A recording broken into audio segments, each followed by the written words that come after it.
building of this center would be to give to terrorists and Islamophobes victory would establish a slippery slope here in the USA with regards to religious freedom and our Constitution. Where would we be if Rosa Parks gave up her seat at the front of the bus?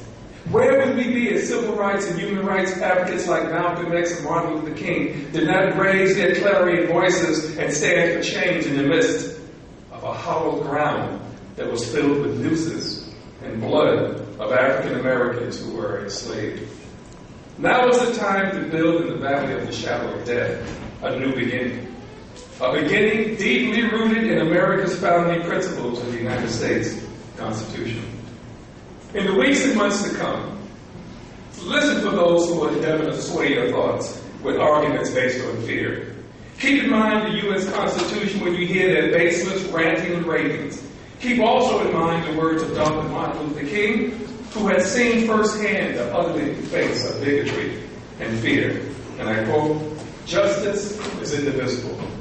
And a threat to justice anywhere is a threat to justice everywhere." That's worth repeating. Justice is indivisible. And a threat to justice anywhere is a threat to justice everywhere.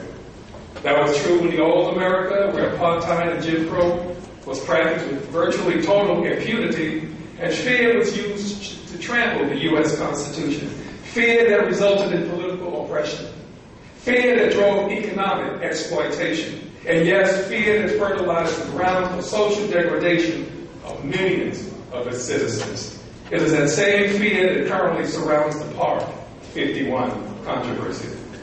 There are those that wish to dispense with our Constitution, that wish to make null and void the body of law men and women have died in wars to preserve. We were raised, those of us who support it, refuse to cower in shadows out of fear. We choose instead to stand in the bright light of the Constitution. Now, probably